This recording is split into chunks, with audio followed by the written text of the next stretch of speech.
Hello students. सो जैसे कि मैंने प्रॉमिस किया था आपको, we are starting our crash course starting from today. Start करते हैं with the chapter called as probability. हम पूरे 6 चैप्टर पढ़ने वाले हैं। अब पढ़ना कैसे है ये अभी से समझ लो, क्योंकि ये क्रैश कोर्स तभी फ्रूटफुल होगा जब मेरे साथ साथ आपकी भी एफर्ट्स उतनी ही होगी। देखो बच्चों, ये रिकॉर्डिंग करने में या फिर आपके पास ये वीडियो पहुंचाने में बहुत सारा एफर्ट्स लगती है, क्योंकि हर एक वीडियो रिकॉर्ड आपके पास जो पहुंचती है 40 मिनट्स की, उसके पीछे 2-2.5 घंटे की मेहनत होती है।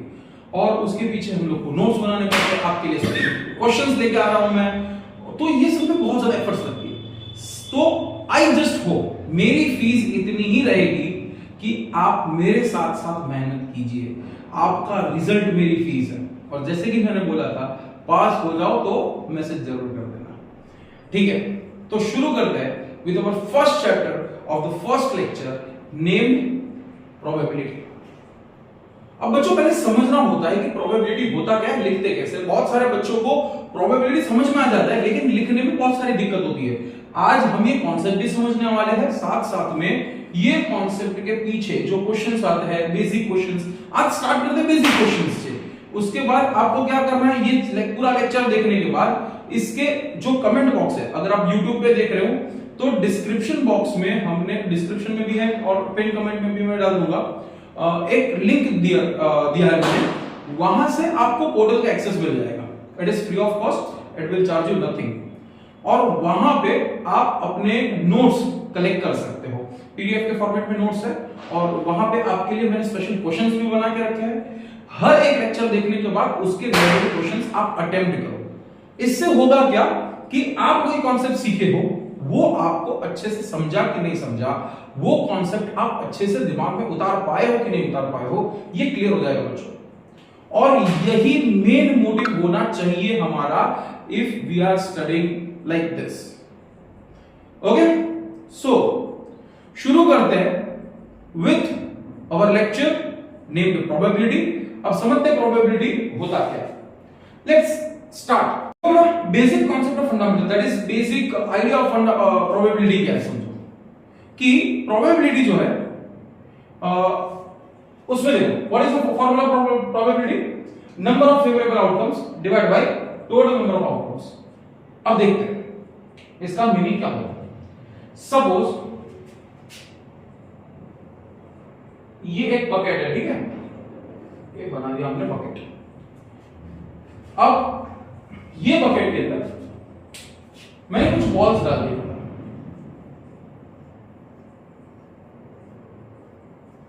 1 2 3 4 5 6 7 8। अब 8 जो बॉक्सेस है, 8 जो बॉल्स है मेरे, वो ब्लैक है, ठीक है। और कुछ बॉल्स मैंने रेड बॉल्स भी डाले हैं, जैसे 4 बॉल्स मैंने रेड बॉल डाल दिए। ओके, सो टोटल हुए 12 बॉल्स। अगर मैं आपको बोलूं कि आपको एक बॉल उठाना है, you have to receive a ball, आपको दिखे बिना एक बॉल उठाना है, और आपको ब्लैक बॉल सिलेक्ट करना है। क्या बॉल सिलेक्ट करना है? ब्लैक बॉल सिलेक्ट करना है। तो कितने चांसेस है आपके जीतने के? कितने चांसेस है? देखो, 8 बार चांस होते हैं आपके जीतने के। कितने में से? 12 में से। क्यों? क्योंकि 8 बॉल ब्लैक है और सिर्फ 4 रेड है। टोटल कितने हुए? 12। So that's why when we write a probability, we write like this: the total number of favorable outcome, मतलब जो हमको चाहिए वो कितने हैं। तो वो कितने अपने पास अभी, वो एग्जांपल में 8, कितने में से? कितने में से? 12 में से। टोटल 12 में से, ठीक है। तो बच्चों देखो, ऐसा जब आंसर आए, हमको इसको थोड़ा कैंसिल आउट करना पड़ता है एग्जाम में। क्या कैसा लिखना होता है वो अभी जब आगे इसके क्वेश्चंस करेंगे, प्रैक्टिस क्वेश्चन जब करेंगे, उसमें थोड़ा देखेंगे। लेकिन जब भी ऐसा आंसर आता है, हमको ट्राई करना होता है कि कैंसिल आउट करें। जिनको वो डिवीजन नहीं आता, वो कमेंट बॉक्स में लिखो कि सर हमको यहाँ पे दिक्कत आ रही है। अगर YouTube पे देख रहे हो तो कमेंट में डायरेक्ट लिख सकते हो। इवन आप पोर्टल पे देख रहे हो ये वीडियो, तो वहां पे भी आप कमेंट ड्रॉप कर सकते हो। अगर आपको वो डायरेक्शन में हेल्प चाहिए रहेगी तो मैं कर सकता हूं, ठीक है। लेकिन आपको पहले बताना पड़ेगा कि सर ये पॉइंट्स नहीं समझ में आ रहे, इसको आप जरा वापस से रिपीट करवा दीजिए। तो देखो, अभी 4 2 8, 4 3 12, तो क्या होगा बच्चों? 2/3। So this will be our probability. ठीक है, तो अब फंडामेंटल समझ लेते हैं कुछ प्रोबेबिलिटी का कि प्रोबेबिलिटी बेसिकली होती क्या है, प्रोबेबिलिटी पे कुछ फैक्ट्स क्या होते हैं। देखो बच्चों, ये तो हो गई कोई एक इवेंट की प्रोबेबिलिटी। अब समझो मैंने मान लो कि आपको एक बैग दिया, मैंने क्या किया, आपको एक बैग दिया और वो बैग में मैंने 8 ब्लू कलर का पेन डाल दिया। क्या डाल दिया बेटा? ब्लू कलर का पेन डाल दिया और मैंने बोला है कि चलो बच्चों अब मुझे रेड पेन निकाल के दिखाओ। क्या बोला है मैंने? रेड पेन निकाल के दिखाओ। आप बोलोगे सर पागल वागल है, अभी पूरा ब्लू डाल के बैठे हो, आप बोल रहे हो कि रेड निकालो, कहां से लाएंगे हम लोग? है ही नहीं। इसका मतलब ऐसा इवेंट हो नहीं सकता। हाँ, हो नहीं सकता, ऐसा इवेंट पॉसिबल ही नहीं है बेटा। इसको क्या बोलेंगे? Impossible event. क्या बोलेंगे बच्चों? Impossible event. और अगर कोई इवेंट पॉसिबल है ही नहीं, अपना फेवर में कुछ है ही नहीं, तो ऊपर आता है 0, नीचे चाहे कुछ भी हो आंसर हो जाता है 0। इसीलिए इम्पॉसिबल इवेंट जो होता है उनका प्रोबेबिलिटी क्या होता है बच्चों? 0। तो यहां पे आप लोग के लिए मैंने पहले से लिख के रखा है, फॉर इम्पॉसिबल इवेंट, इवेंट जो कि पॉसिबल नहीं होती, उनकी प्रोबेबिलिटी क्या होती है? 0। एमसीक्यूज में से आप पूछ सकते बेटा, बी रेडी फॉर इट। अभी अगर सोचो, वही अगर आप लोगों में से कोई फेवरेट स्टूडेंट है, वैसे तो आप सब मेरे फेवरेट स्टूडेंट हैं, ठीक है, हर एक स्टूडेंट जो भी अच्छे से पढ़ता है, खुल के जीता है, खुल के बोलता है, वो मेरा फेवरेट है। और अगर उसमें मैंने किसी के साथ, मतलब मान लो कि मैंने फेवर किया किसी एक को और बोला कि ठीक है ये सब रेड निकालेंगे, बच्चा एक काम करो, अगर तू जीता, अगर तूने ब्लू निकाल लिया तो तू जीता, तूने ब्लू पेन निकाल लिया तो जीता, पूरा क्लास मेरे पे चढ़ पड़ेगा, अरे सर ये तो चीटिंग है, अंदर पूरा ब्लू डाला है, ये तो कुछ भी निकालेगा, ब्लू ही निकलेगा। हाँ एग्जैक्टली बेटा, मतलब मैं कोई भी इवेंट करूं मेरा वही आंसर आएगा, मतलब ये होना ही है, कुछ भी हो जाए, this is has to happen, ये होना ही है। फॉर एग्जाम्पल, अगर ये क्रैश कोर्स आप अच्छे से पढ़ते हो, ये क्रैश कोर्स को आप अच्छे से समझते हो, लिखते हो, प्रैक्टिस करते हो, उसके बाद लास्ट में आपके लिए सरप्राइज क्वेश्चन पेपर बच्चों लास्ट में मिलेगा, पूरा क्रैश कोर्स खत्म करने के बाद बोर्ड लेवल का, वहां पे आप लोग गारंटीड आप लोग पास हो जाओगे। और चलो मैं ये भी चीज बोल देता हूं, जो उसमें टॉप 3 में रहेगा, you are having some surprise from me, कुछ सरप्राइज है मेरी तरफ से, ठीक है। So be ready for it. तो अगर पूरा क्रैश कोर्स अच्छे से खत्म कर लिया तो आपका पास होने का चांस क्या हो जाता है? सर पास ही होना है, होंगे ही होंगे। So this is called certain event. Certain मतलब जो इवेंट होना ही है, और ऐसी इवेंट की प्रोबेबिलिटी क्या होती है बच्चों? 1। क्या होती है? 1 is the probability of the event. आया समझ में? सो आई होप कि अब आप इम्पॉसिबल और सर्टेन इवेंट के बीच का डिफरेंस समझो। तो यहां पे देखो हमने दो एक्सट्रीम्स की बात की, एक इवेंट हो ही नहीं सकता, एक जो इवेंट वही होगा और कुछ भी नहीं हो सकता। तो अभी यहां पे if we observe the difference between this, so 0 से लेके 1 के बीच का डिफरेंस आ रहा है। इसका मतलब ये हुआ बच्चों कि कोई भी प्रोबेबिलिटी जो है वो 0 से कम नहीं हो सकती और 1 से ज्यादा नहीं हो सकती। लेट्स ऑब्जर्व दिस, कोई भी प्रोबेबिलिटी, इसीलिए मैंने यहां पे क्या लिखा है? Probability of E is greater than और इक्वल टू 0। ग्रेटर देन मतलब 0 से बढ़ के या फिर 0 है, या तो फिर 1 से इक्वल या फिर 1 से कम है, तो इसको हम लोग बोलते हैं प्रोबेबिलिटी ऑफ E 0 और ग्रेटर देन 0, 1 और लेस देन 1। अगर इसको कभी परसेंटेज में डिनोट करना हो बेटा तो 100 से मल्टीप्लाई कर देना, 0 को 100 से मल्टीप्लाई करोगे क्या होता है? 0%। सो 0% से लेके 1 को 100 से मल्टीप्लाई करते क्या आता है? 100 आता है। सो 100%। तो प्रोबेबिलिटी को अगर परसेंटेज में मल्टीप्लाई दिखाना है तो इट इज फ्रॉम 0% टू 100%। चलो अभी यह बात निकल ही गई है, तो बोर्ड में एमसीक्यू आता है, which of the following event can not be the probability of any event? Which of the probability cannot be the probability of any event? कोई भी इवेंट का प्रोबेबिलिटी इनमें से क्या नहीं हो सकता। तो हम ये समझ लेते हैं कि प्रोबेबिलिटी क्या नहीं हो सकता। पहले ये समझ लिया कि प्रोबेबिलिटी क्या होता है, क्या होता है? 0 से लेकर 1 तक का प्रोबेबिलिटी होता है। अब क्या नहीं होता तो आप समझते हैं what can not be the probability, इनमें से क्या क्या प्रोबेबिलिटी नहीं हो सकता। Let's see, any number in negative terms, अगर कोई भी नंबर है बेटा, अगर वो नेगेटिव नंबर है तो वो बच्चा मेरा कभी भी प्रोबेबिलिटी नहीं ही होगा। कैसे? Let's understand this. If it is -0.5, no बच्चा, ये प्रोबेबिलिटी आपका नहीं हो सकता। इफ इट इज -0.72, नो बच्चा, प्रोबेबिलिटी नहीं हो सकता। क्यों नहीं हो सकता? क्योंकि प्रोबेबिलिटी अपना 0 से कम पॉसिबल नहीं है। सेकंड कंडीशन था, एनी नंबर अबव 1 से अगर आगे कुछ भी दिया है वो अपना प्रोबेबिलिटी नहीं हो सकता। फॉर एग्जांपल 1.73, नहीं बच्चा, नहीं हो सकता। ठीक है, फिर अगर 2.82 हो सकता, can not be the probability. Any percentage above 100%, अगर परसेंटेज में देके रखा है, प्रोबेबिलिटी को परसेंटेज में देके रखा है, तो 0% मतलब नेगेटिव में परसेंटेज नहीं हो सकते, और 100% से ज्यादा की भी प्रोबेबिलिटी नहीं हो सकती। तो आपको अगर ऐसा देके रखा है 99.5% probability, yes it can, it is possible, बेटा ये हो सकता है। अगर आपको ये बोला है कि इट इज 83.7%, यस हो सकता है बेटा। अगर बोला है 0.08%, हां बेटा परसेंटेज हो सकता है, 0.08% हो सकता है क्योंकि 0 से ज्यादा है। लेकिन अगर ये बोल दिया बच्चा कि 105.2%, नहीं, अब ये नहीं हो सकता क्योंकि प्रोबेबिलिटी 100 से कभी ज्यादा जा ही नहीं सकती, 100% से ज्यादा नहीं जा सकती। अगर फ्रैक्शन में देकर रखा है, ठीक है बच्चों, अगर फ्रैक्शन में देकर रखा है कोई भी आपको नंबर और आपको फाइंड करना है कि ये प्रोबेबिलिटी हो सकती है कि नहीं हो सकती, तो अगर न्यूमरेटर बड़ा है डिनोमिनेटर से, अगर न्यूमरेटर बड़ा है डिनोमिनेटर से, तो मेरा बच्चा वो आपका प्रोबेबिलिटी नहीं हो सकता, that can not be your probability. कैसे? देखो अगर 3/2 है, ठीक है, 3/2 इधर न्यूमरेटर बड़ा है, हां न्यूमरेटर बड़ा है डिनोमिनेटर से, इसका वैल्यू क्या आ रहा है? इसको 1.5 हो सकता है? नहीं हो सकता बेटा। जब जब न्यूमरेटर तेरा बड़ा होगा, तेरा नंबर 1 से ज्यादा जाएगा। फिर से एक बार, जब जब तेरा न्यूमरेटर बड़ा होगा डिनोमिनेटर से, तेरा नंबर 1 से ज्यादा जाएगा, जो पॉसिबल नहीं है बच्चा। तो इसीलिए 3/2 can not be the probability. ठीक है, क्रैकर्स की आवाज सुन रहे होगे शायद आप लोग, बहुत सारी क्रैकर्स की आवाज आ रही है ना। ये सब दिवाली मना रहे और यहाँ पे मैं रिकॉर्डिंग कर रहा हूं, क्यों?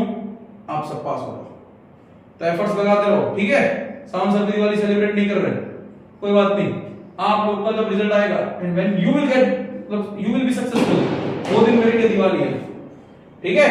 चलो हैप्पी दिवाली तब बोलते हैं ना जब रिजल्ट आए। चलो चलो, अभी क्या क्या प्रोबेबिलिटी नहीं हो सकता, क्लियर हो गया बेटा। अब एक एमसीक्यू सॉल्व कर लेते हैं, चलो फटाफट से कोई एमसीक्यू सॉल्व कर लेते हैं। ऐसे 2-3 एमसीक्यूज मैंने देके रखे हैं तुम लोग की, जो प्रैक्टिस वर्कशीट्स मैंने देके रखी है हर एक लेक्चर के बाद में, उसमें है। लेकिन which of the following can not be the probability, options बेटा देके रखा है 2/3, 0.75, 1.2%, 7.5। फिर से बच्चा देख लो, एक बार ध्यान से देख लो बच्चा, which of the following cannot be the probability of any event, which of the following cannot be the probability of any event। चलो I am giving you 1 minute to guess, no 1 minute नहीं, 10-12 second लगते हैं इसके लिए, और इससे ज्यादा नहीं लगना चाहिए। which of the following cannot be the probability of any event? Option A 2/3, जिनको अगर क्लियरली नहीं दिख रहा वो फिर से एक बार समझ लो, जूम कर लो बेटा, वहां पे जूम कर लो, YouTube अभी ये भी ऑप्शन देता है जूम करने का। तो option A is 2/3, option B 0.75, option C 1.2% and option D 7.5। Okay, so pause कर लेना अगर ज्यादा टाइम चाहिए तो, लेकिन the correct answer is this can not be the probability, 7.5 can not be the probability, because probability एक से ज्यादा नहीं हो सकती। अब आप बोलोगे सर एक से ज्यादा तो ये भी है, बहुत सारे लोगों ने बच्चों ये मिस्टेक कर दिया होगा, ऑप्शन सी करेक्ट कर दिया होगा। 1.2 सर 1.2 नहीं हो सकती, अभी अपने को 1 से ज्यादा नहीं, बेटा पीछे देखो, पीछे परसेंटेज लिखा हुआ है, यहीं पे फंसोगे एग्जाम में। ओके, 1.2 परसेंटेज है वो बेटा, ये नहीं, ये प्रोबेबिलिटी है, ये नहीं है, ये प्रोबेबिलिटी है, हो सकता है, इट कैन बी, 0 से 1 के बीच में है। ये 2/3, 3/2 नहीं हो सकता, ये न्यूमरेटर छोटा है डिनोमिनेटर से, तो ये भी प्रोबेबिलिटी हो सकता है। आई होप कि अब आपको समझ में आ गया होगा कि अगर यहां से एमसीक्यू बनेंगे तो किस टाइप के एमसीक्यू बनेंगे। अभी अगर एक चीज होता है कि the sum of elementary event is, the sum of the probability of elementary event is, ऐसा करके एमसीक्यू बनता है। तो एलिमेंट्री इवेंट्स क्या होता है, तो that is what I have written over there कि elementary events, what are elementary events. पहले तो एलिमेंट्री इवेंट्स होता क्या है, तो देखो एलिमेंट्री इवेंट्स मतलब क्या होता है, वो हर एक टुकड़ा पूरा, अगर सैंपल स्पेस क्या होता है, अगर मैं आपको एक डाई दूं और एक डाई, तो डाई जो है उसमें कितना हो सकता है, क्या नंबर आ सकता है, 1 2 3 4 5 and 6, that is 1 2 3 4 5 and 6, 6 numbers हो सकते हैं। यस और नो बेटा, क्या कितने नंबर हो सकते हैं, 6 नंबर्स हो सकते हैं। तो ये आपको बोलते हैं सैंपल स्पेस। क्या बोलते हैं बेटा, सैंपल स्पेस। हर एक इवेंट जिसमें कवर हो जाए उसको सैंपल स्पेस बोलते हैं, एस से डिफाइन जाता है। तो अभी ऐसा इवेंट्स, ऐसा कॉम्बिनेशन जिसमें पूरा सैंपल स्पेस कवर हो जाए, वैसी इवेंट्स को हम लोग बोलते हैं एलिमेंट्री इवेंट्स। अगर आप एक डाइफेक्टिव हो तो odd number and even numbers are elementary events. यहां पर अगर 1 2 3 all the numbers are elementary events. तो बच्चा अगर मैं अब देखो छोटा सा प्रोबेबिलिटी सॉल्व करते हैं, ठीक है, कि अगर मैंने डाइफेक्टिव कितने नंबर आ सकते हैं, 1 से लेके 6, 1 2 3 4 5 6, yes it is possible, yes बच्चा। तो अगर एक ही आना है तो 1 is one of the number, 6 में से कोई एक नंबर है बच्चा, तो प्रोबेबिलिटी इसका क्या जाएगा, 1/6। सिमिलरली दो कोई एक नंबर है 6 में से, तो उसका भी प्रोबेबिलिटी जाएगा 1/6, ये भी बच्चा 1/6। Similarly this is 1/6 1/6 1/6। Now add the probabilities, क्या करना है, ऐड द प्रोबेबिलिटीज, ऐड करो, चलो फटाफट जल्दी ऐड करो। अगर जिनको एडिशन नहीं आता, ये वाले प्रॉब्लम होता है, दिक्कत होता है, लिखो कमेंट में कि सर फ्रैक्शन वाले एडिशन सब्ट्रैक्शन में तकलीफ होता है, बनाएंगे ना बेटा वीडियो इसके लिए भी, ठीक है। आप सिर्फ बोलो कि क्या चाहिए बच्चा, बस पास होने का है अच्छे से, वो भी अच्छे मार्क्स से पास होने, ठीक है, दैट्स ऑल आई वांट। अब देखो डिनोमिनेटर पूरा 6 है, हमने क्या रख दिया इधर, 6 रख दिया, हाँ है ना बच्चा, ये 6 रख दिया। क्यों, क्योंकि एक ही बार लिखा जाता है डिनोमिनेटर।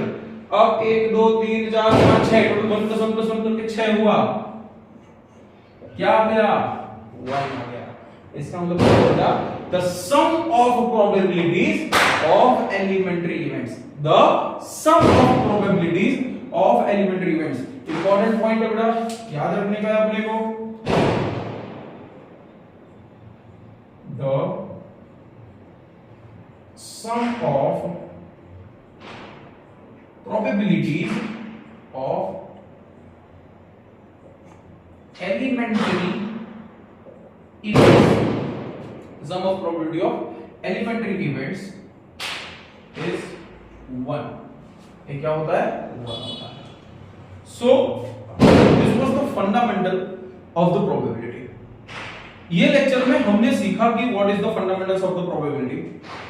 नेक्स्ट लेक्चर में हम लोग सम्स सॉल्व करेंगे, यहीं से आगे हम लोग सम्स सॉल्व करेंगे, और उसमें यहां से आगे हम लोग सॉल्व करना शुरू करेंगे। बेसिकली इजी क्वेश्चन से शुरू करेंगे, इजी क्वेश्चन को लेके फिर कॉम्प्लीमेंट्री इवेंट्स करना है, उसके रिलेटेड एमसीक्यूज, और उसके बाद जो तीसरा लेक्चर होगा, the third lecture will be of case studies. तीसरा लेक्चर बच्चा केस स्टडीज का होगा, मतलब डिफरेंट टाइप के जो केसेस आते हैं, कॉइन्स के, कार्ड्स के, एंड उनके अंडर के जो क्वेश्चंस आते हैं वो किस तरह से आएंगे, आपको उसको कैसे अटेम्प्ट करना है वो। सो मोस्टली ये 3 या लेक्चर्स में हमारा पूरा प्रोग्राम। जो लास्ट वाला लेक्चर होगा, the fourth lecture will be of the lectures with special MCQs. वो स्पेशली लेक्चर होगा एमसीक्यूज के लिए, और उसमें आज तक बोर्ड्स में जितने भी पूछे गए पर्टिकुलर एमसीक्यूज में या फिर एग्जाम्स के हिसाब से, क्वेश्चन पेपर्स के हिसाब से, वो सब अपन को सॉल्व करना है। So that is all for the lecture. भूलना मत, ये लेक्चर लेने के बाद नीचे जाना है, वहां पे नोट्स मिलेगा, नोट्स को पढ़ना है। ये भी अगर नोटबुक पेन लेके बैठे हो तो लिख लो एक बार पूरा, ठीक है, वो नोट्स में भी मिल जाएगा। दूसरा, उसके बाद क्वेश्चंस है, एमसीक्यूज थोड़े बहुत क्वेश्चंस में मैंने बनाए हुए, इजी क्वेश्चंस है बेटा, you can understand very easily.